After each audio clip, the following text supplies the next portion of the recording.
I woke before the sun, the way I always have, when the house still breathed that cool hush that belongs to early morning. I filled the kettle and set out my chipped white mug, the one with a faded blue rim that Thomas bought at a yard sale the first summer we were married. Steam fogged the window above the sink, and beyond the glass, the Reno sky held that pale lavender promise of another dry Nevada day. On the sill, my African violets opened like small, stubborn miracles.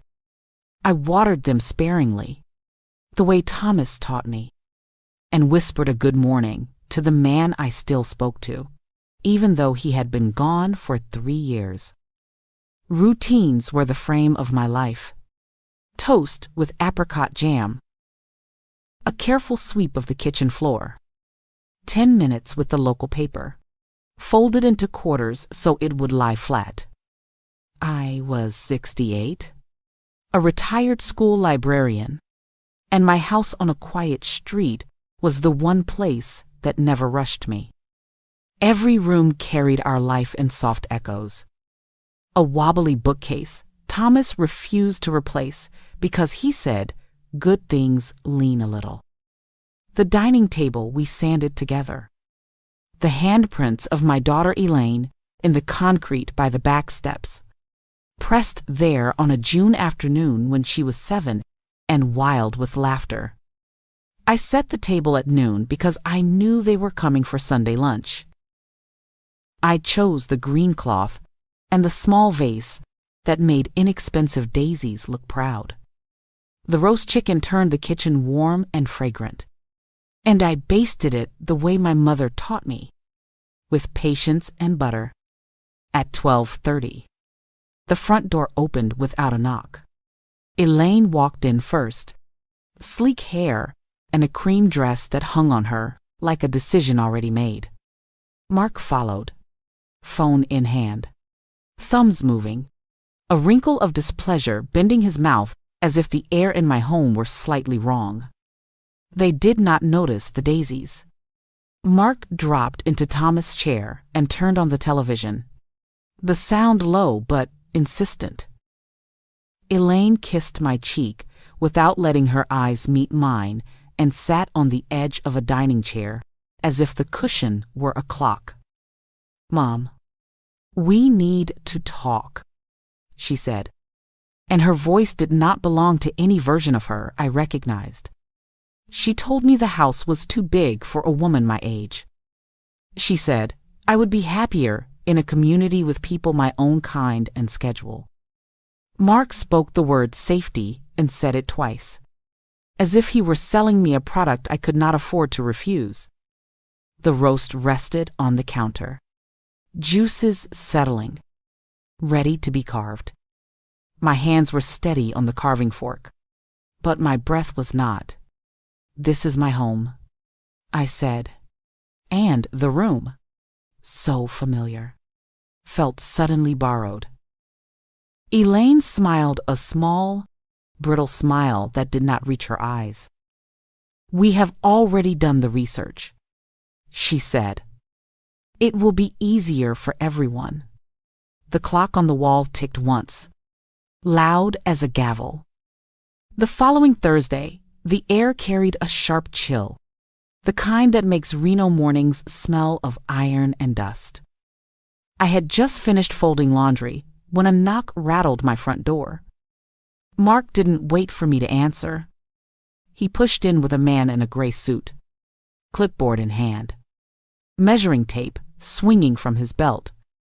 Elaine trailed behind, her smile stiff, her eyes darting anywhere but my face. "This is the appraiser," Mark announced, as if I were deaf, as if this were already his home. The man walked through my living room, brushing past framed photographs of birthdays and graduations. He tapped walls with his knuckles, scribbled notes, and muttered about outdated plumbing, cracked tiles, roof repairs. Every word stripped another piece of my life. Elaine nodded politely at his criticisms. agreeing that the kitchen was dated, that the bathrooms needed modern fixtures. I stood by the window, clutching the lace curtain I had sewn myself, and felt invisible. The appraiser left within an hour, but he carried with him more than numbers. He carried my humiliation. That evening, Elaine returned alone. She carried brochures for retirement communities, glossy images of smiling seniors playing cards under bright fluorescent lights. "Look, Mom, they have bingo nights," she said, as though I had been waiting my whole life for that. She slid the papers across the table where Thomas and I once paid bills and mapped out vacations we never took. I shook my head. "I am not leaving my house. Elaine." Her lips tightened. "Mark says you forgot to turn off the stove last week. You could have burned the whole place down." My heart lurched. It was a lie, and she knew it. But she said it so calmly, as if repetition could turn falsehood into truth. The next morning, Mark returned, this time with a different man who introduced himself as a lawyer. He laid out documents across my dining table, neat stacks of legal language that smelled faintly of ink and arrogance. "Mrs. Hale," he began, "if you sign here, the property transfer will be simple." "Transfer," I repeated, my voice barely more than a whisper. "This is my home." Mark leaned forward, his eyes sharp. "You're no longer able to make decisions for yourself. Elaine is your heir, and she's acting in your best interest." The lawyer cleared his throat, suggesting that if I resisted, they could pursue a mental incapacity petition. The walls of my house seemed to close in on me. The daisies from Sunday had wilted in their vase, drooping as if ashamed. My throat burned with unshed tears, but I refused to let them fall in front of Mark. I pressed my palm against the tablecloth, felt the embroidery I had stitched during sleepless nights, and whispered, "I need time." "1 week," Mark snapped. "After that, we will do what needs to be done." When the door slammed behind them, I crumpled into Thomas' chair. For the first time since his funeral, I cried until the house itself seemed to echo my grief. That night, the house felt cavernous, every tick of the hallway clock echoing like a countdown. I walked through each room like a shadow, touching walls, tracing the edges of photographs that no longer comforted me. My hands shook when I opened the drawers in Thomas' old desk, searching not even for answers, but for a piece of him to anchor me. Bills, faded receipts, postcards from vacations we never took, ordinary clutter that whispered of time gone. Then my fingers brushed against a folder wedged at the very back, bound with a small brass lock. My breath caught. Thomas had been meticulous, but he never used locks. I searched the drawers again, heart pounding. Finally, in an old gardening book, tucked between yellowed pages about desert soil, I found a tiny key taped to the spine. The lock clicked open. Inside lay documents I had never seen before. The first sheet was a will, dated 6 months before Thomas passed. My name appeared again and again, written in steady pen strokes that looked like his voice on paper. Every asset, every account, every property left solely to me. Elaine would inherit only if she cared for me with love and respect in my final years. A clause that made my throat tighten with gratitude and sorrow. Thomas had seen what I had refused to see. I kept reading. Property deeds to 3 apartment buildings in Carson City, each fully paid. a thick envelope of stock certificates in a Nevada-based technology firm I had barely heard of. Now thriving. Bank statements showing deposits I never knew existed. Page after page. Each one proof that the man I thought had lived modestly had been quietly building a fortress for me. At the bottom of the stack lay a letter, sealed in an envelope with my name written in his familiar looping script. My dearest Margaret, it began. If you are reading this, I am gone. Forgive me for keeping these matters hidden, but I wanted to spare you worry. You gave me your youth, your strength, your love. This is my gift to you, so you will never know fear in your later years. And one more thing I never trusted Mark. He wears ambition like a mask, but beneath it lies something darker. That is why I have structured everything to protect you. If Elaine ever lets him poison her heart against you, you have the power to defend yourself. Use it not to hurt, but to teach. Tears fell freely now, staining the letter. I pressed it to my chest, as though the paper could bring him back. For months, I had believed myself powerless, a discarded old woman waiting to be exiled from her own home. But the truth was different. Thomas had left me more than money. He had left me armor, and with it, a choice. I sat on the floor, surrounded by deeds and letters, grief and relief warring inside me. Elaine and Mark thought they had stripped me of everything. They had no idea that the smallest woman in the room now carried the greatest weapon of all the truth. Would you like me to continue writing part 4, the showdown at the house with the movers and the first confrontation? Monday arrived with a restless wind sweeping through Reno, scattering dust across the front porch.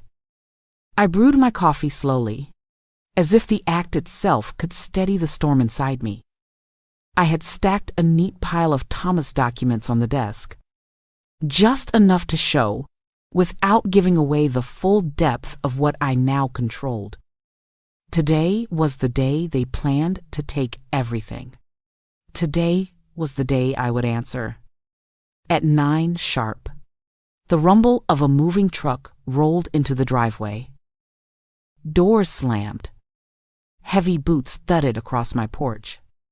Mark entered first, broad chest puffed out, like a general marching into conquered territory.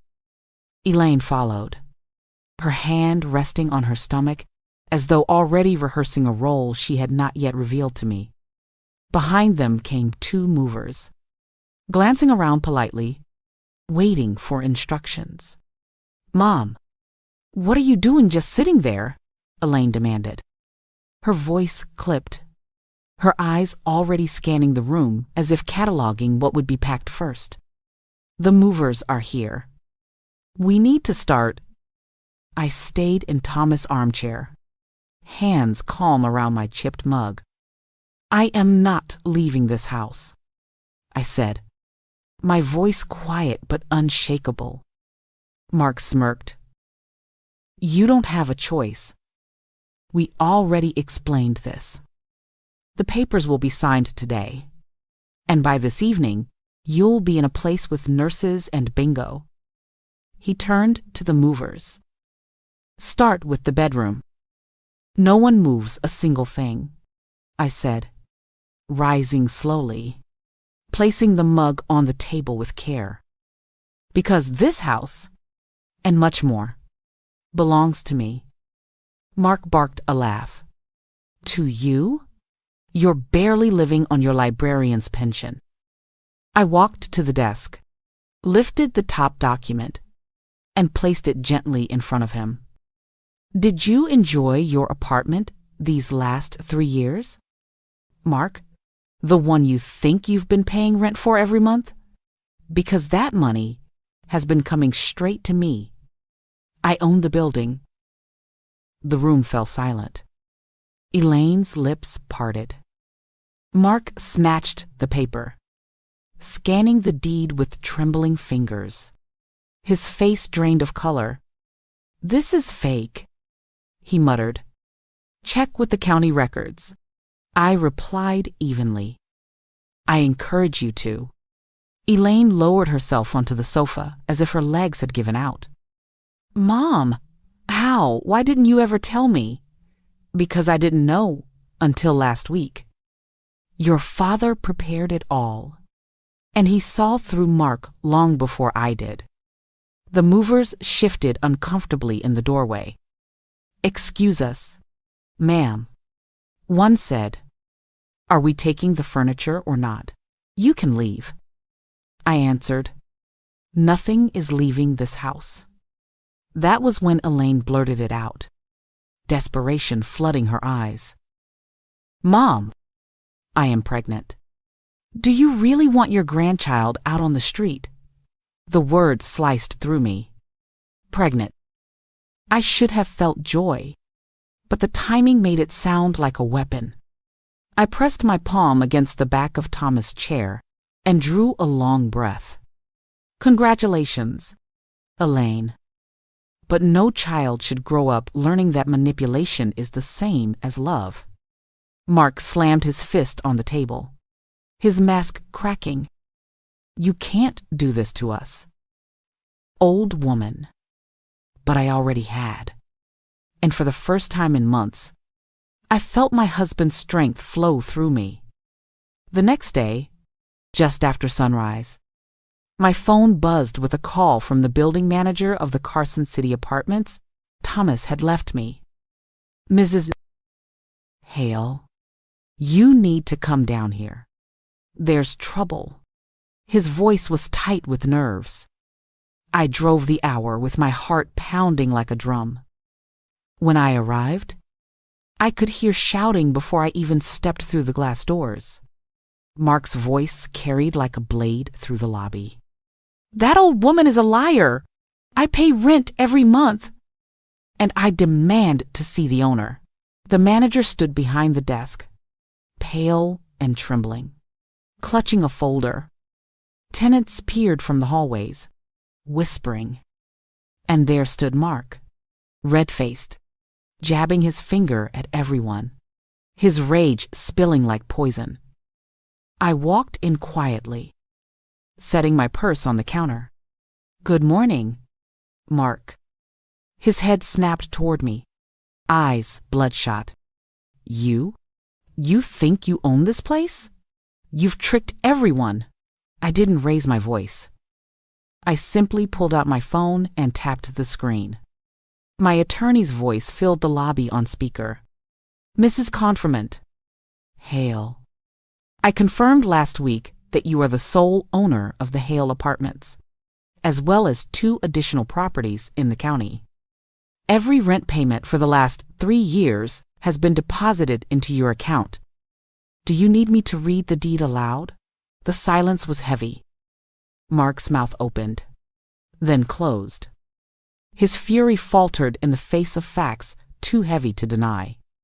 Tenants stared at him, some even smirking. The truth laid bare. "You forged it," he hissed. "You manipulated Elaine into believing you." I lifted my chin. "Elaine may have believed your lies for too long, but the county clerk doesn't. Neither do the banks, nor the state of Nevada. You can challenge me if you like. I almost hope you do."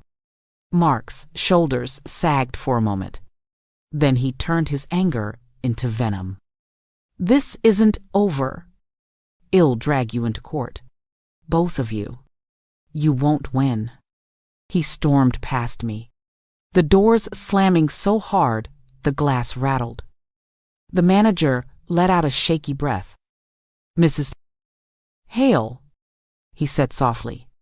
I've never seen someone stand so calm in the face of that kind of rage.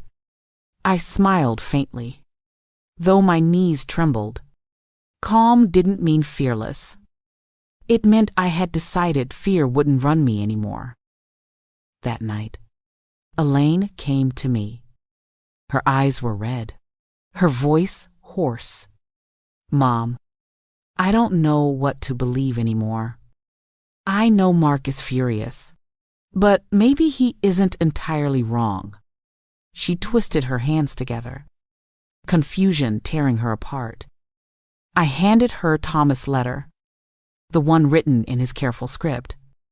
She read it slowly, tears dripping onto the page.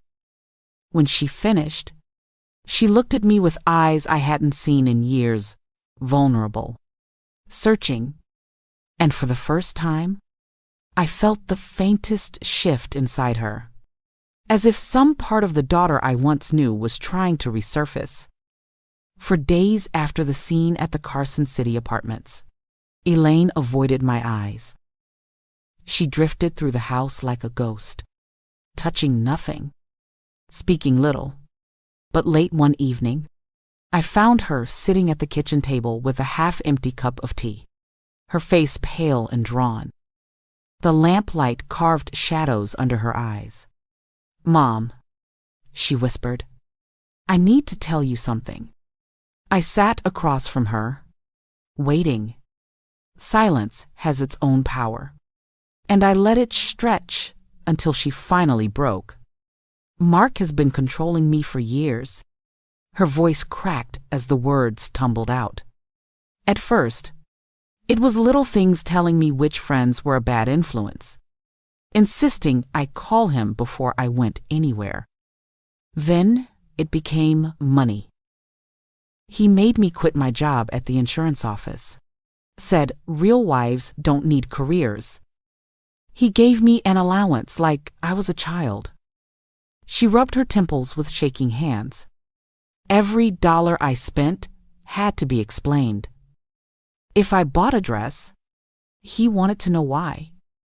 If I gave you a birthday gift, he asked for receipts. Slowly, I stopped deciding anything for myself. It was easier to agree with him than fight. Her confession ripped at me, but I stayed quiet, letting her speak. "When you called to check in, he told me you were too old, too demanding. He said you would drag me down with your worries." I knew it wasn't true, but I wanted to believe him because it meant I didn't have to admit the truth that I had married a man who never respected me. A sob escaped her throat. "The night we came here with the lawyer, I saw the way you looked at me. I wanted to scream that it wasn't me, that it was him, but I didn't. I stayed silent. I let him pack your things like they were garbage. And the worst part? I convinced myself it was for your own good." Tears blurred my vision, but I held them back. I wanted her to see the cost of her silence. "Mom," she said again, her voice trembling, "I don't expect you to forgive me. I just want you to know the truth. Mark isn't finished. He says, 'Hell, take me to court. That hell prove you're manipulating me.' But I don't want to be his puppet anymore." Her words carried both fear and the faintest flicker of strength. For the first time in years, I saw Elaine as more than Mark's shadow. I saw my daughter, broken but not lost, standing at the edge of a decision that could either free her or destroy her. And in that moment, I understood. The real battle had only just begun. 2 months later, the storm finally broke. Mark had filed his lawsuit, accusing me of manipulating Elaine, poisoning her marriage, and plotting to steal his unborn child from him. He asked the court for full custody and an order stripping me of any guardianship rights. His lawyer was polished, expensive, the kind of man who twisted words like silk into rope. That morning, Reno's courthouse loomed tall against a slate-gray sky. Elaine gripped my hand, her belly round now, with 5 months of life. Her face was pale, but her eyes held a quiet determination. "Mom, I am terrified," she whispered. What if they believe him? What if I lose my baby? I squeezed her hand. Truth always has more weight than lies, I said, though my own chest trembled. We entered the courtroom. Mark sat at the opposite table, smug, whispering to his attorney. He wouldn't even look at Elaine, as though she had already ceased to exist. When the gavel struck, the air felt heavy, thick with expectation. Mark's lawyer stood first. He painted me as a bitter widow who used her money to destroy a happy marriage. He spoke of manipulation, of emotional blackmail, of a mother unwilling to let go. His voice was smooth, his gestures rehearsed. For a moment, I feared the jury might nod along, swayed by his confidence. Then our turn came. My attorney, Victoria, rose with quiet poise. She presented text messages where Mark called Elaine useless, recordings where he threatened to leave her unless she threw me out, and statements from neighbors who had heard his rages echoing through thin apartment walls. Each piece was a nail driven into the coffin of his lies. But the twist came when the judge, a stern man with silver hair, lifted his glasses and stared at me. Mrs. Hale? He asked, his voice faltering for the first time all morning. Margaret Hale? I straightened. Yes. Your Honor? His eyes softened. Do you remember working in this courthouse? Nearly 30 years ago? My heart stumbled. Yes. I was a secretary then, for Judge Miller. The judge's lips parted in a smile that seemed out of place in the tense chamber. I was an intern. You used to help me with files. You told me I could do this when no one else believed in me. Gasps rippled across the room. Elaine's eyes widened. Mark's face drained of color. The judge cleared his throat, regaining his authority, but his voice carried warmth now. I never forgot your kindness.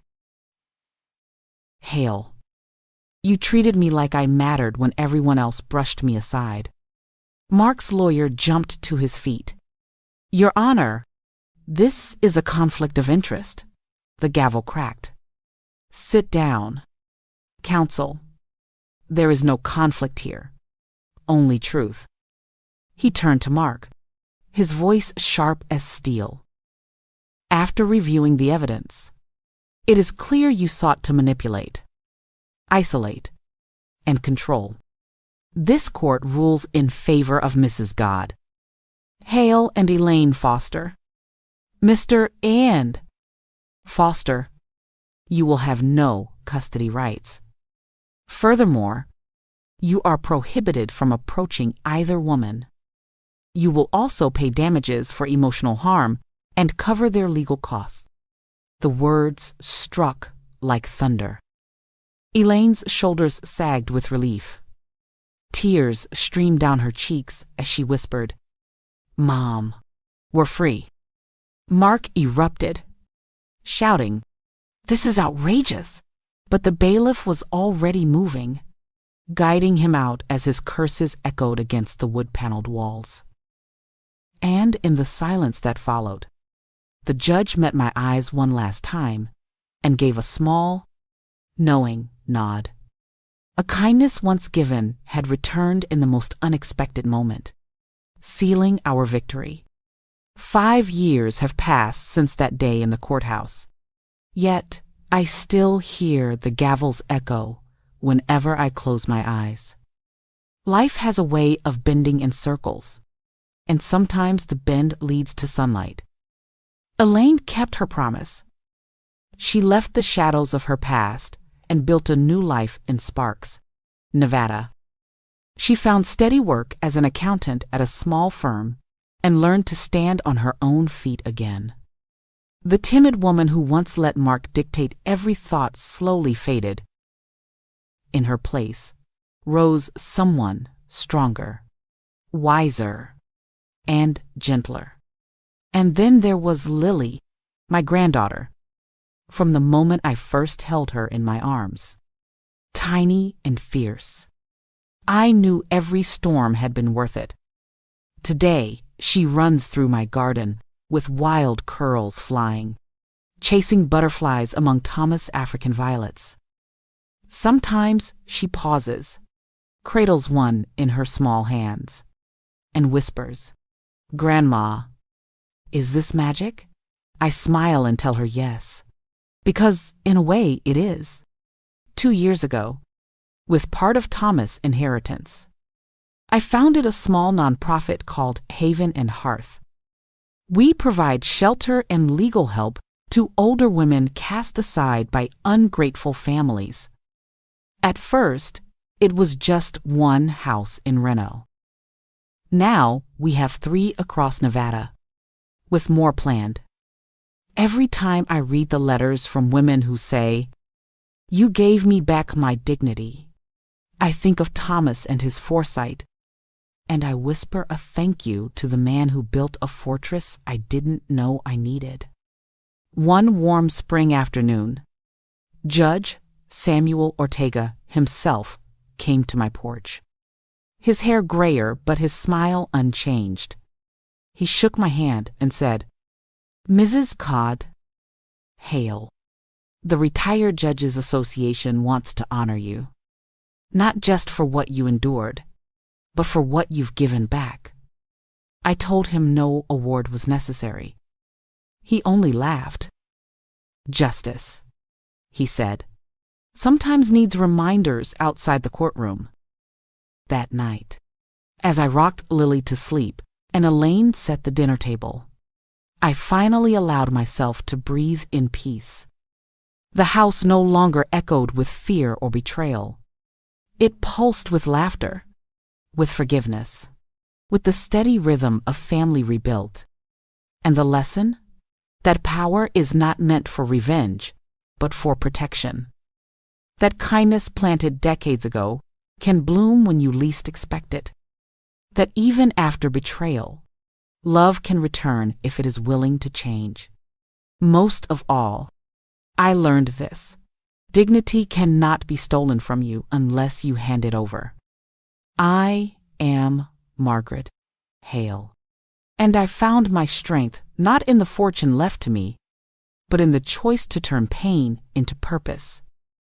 My story is proof that it is never too late to stand up, to forgive wisely, and to begin again. When I look back now, I see more than the betrayal and the courtroom battles.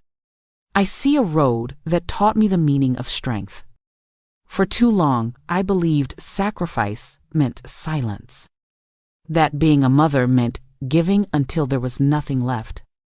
But I learned that dignity is not something anyone can hand you. It is something you guard, even when those closest to you try to take it.